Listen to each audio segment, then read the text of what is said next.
virgins are like the Patty's 23 whiskey of the sex world, right? You pay a lot for that shit. Yeah, and it's I know, good. holy shit, that's a new thing. You line up the virgins, only one person gets them one time. You pay top dollar. Premium. Damn. Premium. I think it's much more than that. For the virgin. That bottle is much more Paris expensive. Hilton's daughter. Okay. When I was a little kid, we grew up super hippie-like, and I've told lots of hippie jokes in the past about my mom and how she used to drug us, or whatever, drag us to music festivals and stuff. And but when we were little, I lived in the woods with my parents, and we lived on a bunch of property, and we didn't have a bathroom for a long time, like not until I was 9. So we had an outhouse. So we had to go down a hill, probably a good block away from our house, if you're talking about a city, Hood River block away from our house to go to the bathroom. So if we had to pee, we would just pee anywhere. We would not go down there. That was only for pooping. And, but I hated peeing outside because I knew what it was like to pee inside. I'd been to school, I'd been to my grandma's house. It's not like I didn't know what a toilet was. I just didn't have one, and I really sucked. So, I used to pee on my dog because he was soft and warm, and I didn't have to like get, my butt cold. Yeah, I would pee on my dog all the time, and it was my little secret. But it really wasn't my secret because my mom would be like, "Why does the dog stink so bad?" And it wasn't an old dog at all. It was a young dog. So there was no reason for that dog to smell like that. And my dog stopped wanting to go outside with me to go to the bathroom. Especially when it was cold. And so, in the end, I ended up having to pee on my brother because he didn't want to go anywhere. Anyways, guys, coming up next is my favorite little sweetie pie, Sheen. Give it for Sheen.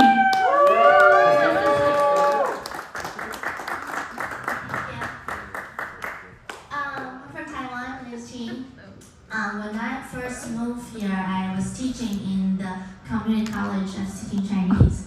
I actually majored in teaching Chinese. When I picked that major, it was like the rest of the world thought Chinese people are good people,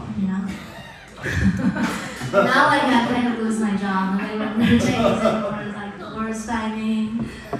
It's like you buy a house in Hood River 2 years ago in the middle of the pandemic, and you sell it right now. Anyway, you sold 2 years ago and you buy it right now. Anyway, worst timing. And I taught here, and I've got a pretty good amount of students showed up. I was like, oh, that's weird, like in this small town where you guys learn Chinese, right?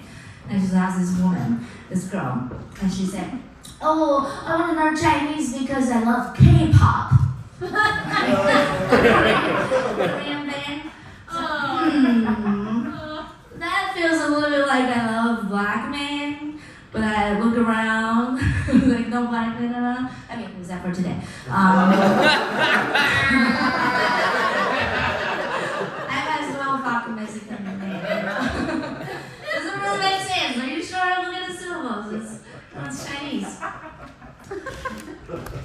Yeah, well, you know what? I was really impressed this week. The Americans really win my respect this week.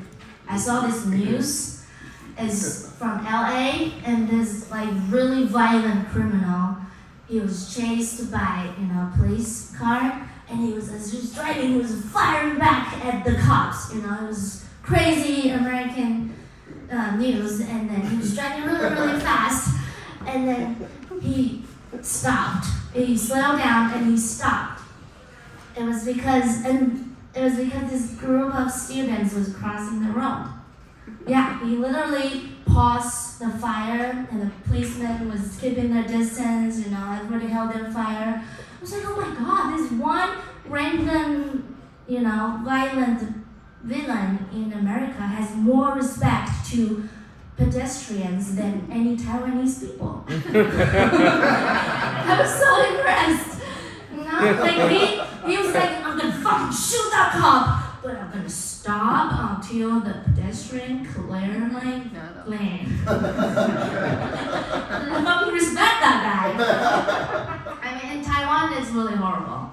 Like if you are, mostly Taiwanese people are like super nice, super friendly. Like you barely see any arguments on the street. So most people are just really nice and friendly until they close that door of the car. And they're behind the wheel. They turn into this beast, you know? Like all of a sudden they're like vicious monsters. It's like if you date a guy, you know, like a really nice gentleman and all night, and he's like nice, friendly to you, you know, even in the restaurant, and all of a sudden he closes the door. It's like turning into this beast, you know, like he's like found out he's into like DP One more time. Yeah, so it's, if you're a pedestrian trying to navigate around in Taiwan traffic, it's quite dangerous, to be honest. Right? It's like attending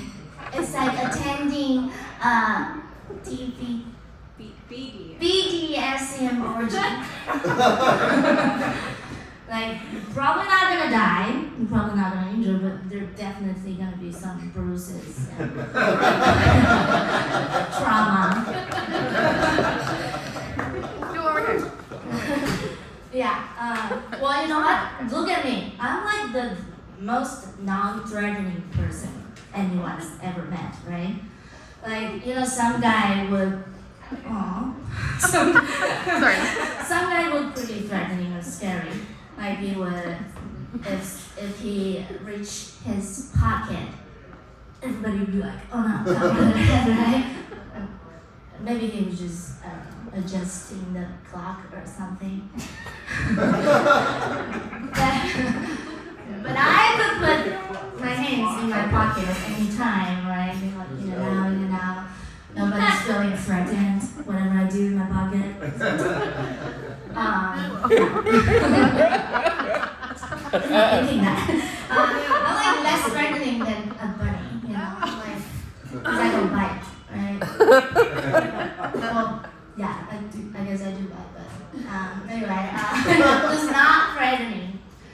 I'm not like scary to any person I've ever met, right? Until I jump behind the wheel. Oh my god! Asian woman driving! Save away! So scary! This happened yesterday. I was just parking my car. I was just literally parking. I was sober. I was looking at the camera and it was not pretty far away from the girl parked behind me. She was like, Asian woman driving! I'm gonna fucking honk! Go like, honk. No! Chill. I'm not gonna hurt you, you know? Am I really that scary? It was sad. That's about how my week went. I've been sad about that. Yeah. I'm a little bit control freak most of my life. I'm control freak. Until I became a mother. Nothing has ever been controlled. You know, like I tried to control my son. Go to sleep.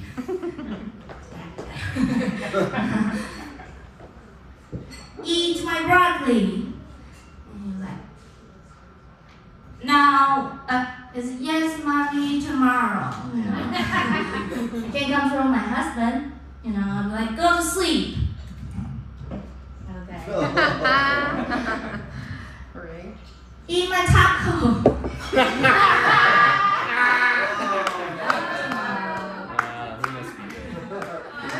I can't even control myself. Go to sleep. Go to sleep. Get wet. Wow. This go on, you know. It's pretty brutal. not pee in my pants. I get it. You get it? Okay, don't tell him. I Yeah. Or do not bump into the car parked behind you. I also get that. Come on, I can control that. I can control myself until I turn into a beast.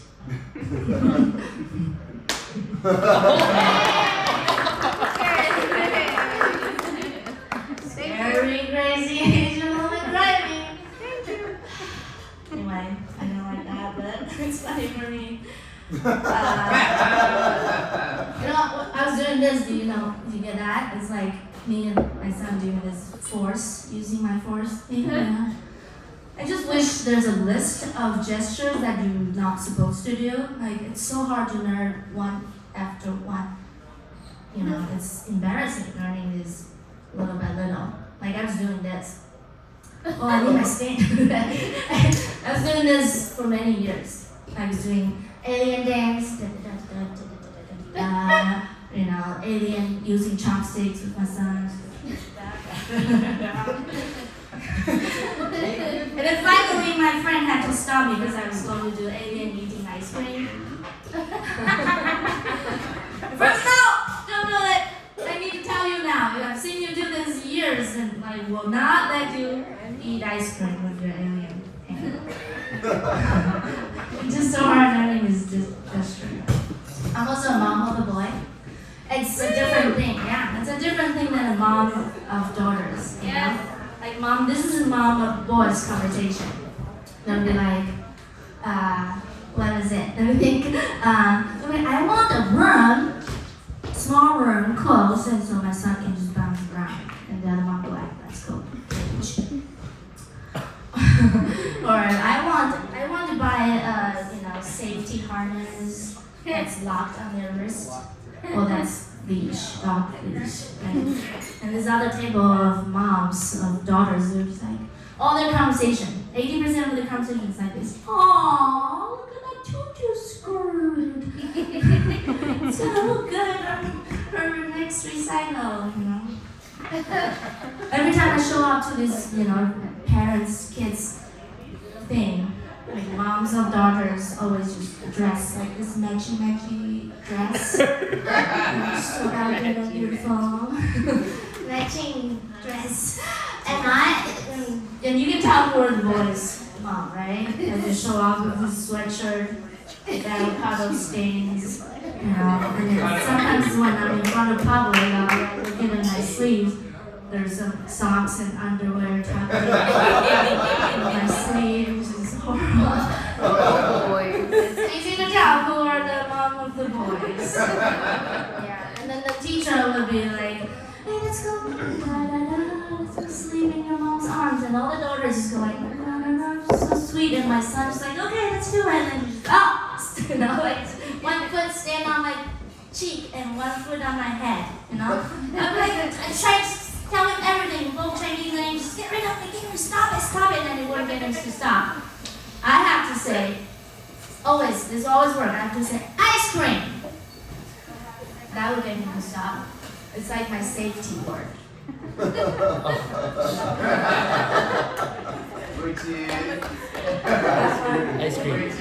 Ice cream. Last one.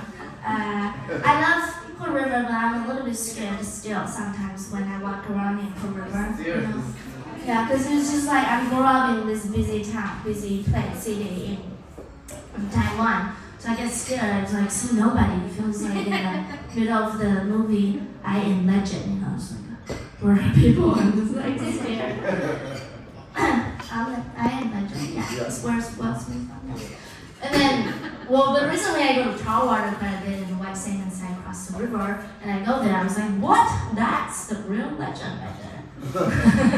Like you literally see no one. Like, every time I go there, I just bring some ramen and a flashlight and just feel safe. I know what you're thinking. You're like, but what about East Oregon? I have been to East Oregon. That was like Mars for me, trying to walk around town, trying to find evidence of lives. It feels like it feels like this. It feels like there's a dun, dun, dun, dun, dun, dun. The wild plays in the story. Dun, dun, dun, dun, dun. Sierra Vente. You know that in National Geography documentary, they always have the sexy name for every animal. Sierra Vente. Queen of her own kingdom. She is a stranger. Dun, dun, dun, dun, dun, dun. Just literally, I just walked along and I can't see anyone. Just all these things you see is this scene of, just natural scene with one, Alexander Van the horse. It's just like one word, just, for chewing his grass.